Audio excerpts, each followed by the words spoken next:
Yo, what's up? How's it going, guys? Welcome to today's watch channel. And today I got an unboxing event. Well, I shouldn't call it an event, but I just picked this up. I recently sold my Omega Speedmaster, and I'm really excited for this watch simply because it's my first ever IWC. International Watch Co. Schaffhausen, Switzerland since 1868. Wow, same year as the Meiji Restoration. Anyway, let's see which IWC did I get. This has always been one of my favorite IWCs. It's truly iconic. I've seen it on wrists of people and I always admired it. But before that, wristwatch chat, Yachtmaster reference 116622 on a rubber B strap. Absolutely love it. Stunning piece. So, all right, drum roll. Let's see what I got. It's the IWC Portuguese, and this is a truly iconic watch. The stickers are still on the back and on the clasp. This watch was bought in 2012. I just met the owner, lovely guy, really cool guy. He hardly wore it. Interesting story, right? He bought this brand new, and he bought it at a time when I guess, every watch collector kind of goes through this. They always try to go against Rolex.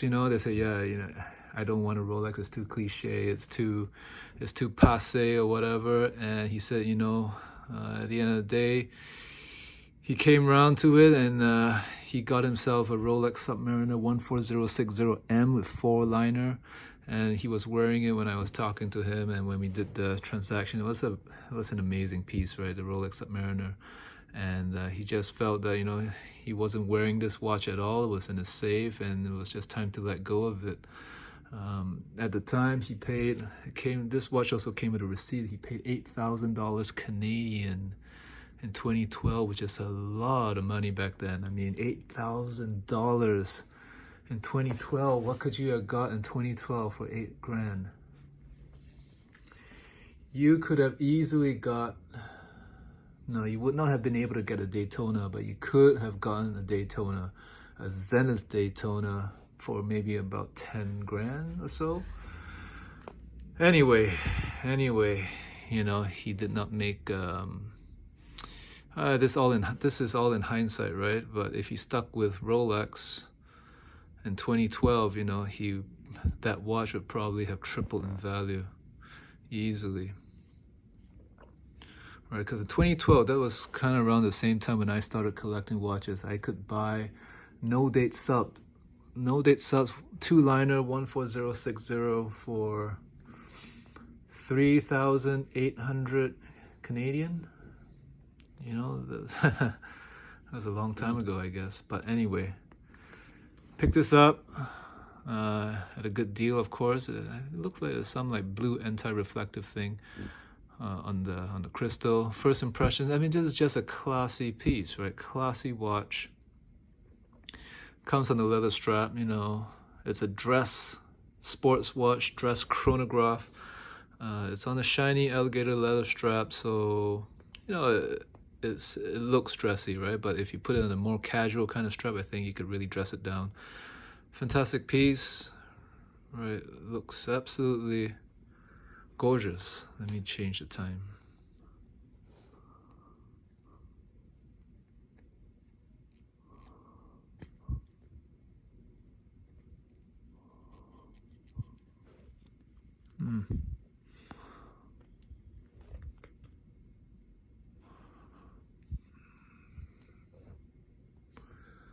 The time is 3:56. The thing with IWCs, especially, well, one of the negative parts about the watch was that it uses a modified Valjoux movement. It's basically an ETA movement, and was probably the biggest knock against the brand, right? Because $8,000 is a lot of money to pay for an ETA movement, and it still is a lot of money to pay for an ETA movement. However, when you think about the serviceability of the watch, you know, you can just take it to any independent watchmaker and he'll be able to, you know, get parts, get it serviced, get it back up to tip-top shape. And therefore your cost of ownership, the cost of maintenance for this piece is very low, right? Lower than even the Rolex, you know, just because it uses an ETA movement. I don't want to get into which is better or which is worse, right? ETA or in-house movements. Right, both have the pros and cons, right? You go in-house, you know, the tendencies is you gotta send it back to the manufacturer, and that's gonna cost you a lot of money, right? With an ETA, especially something as reliable, tried and true, tested, like the Valjoux. This is basically a modified Valjoux 7750.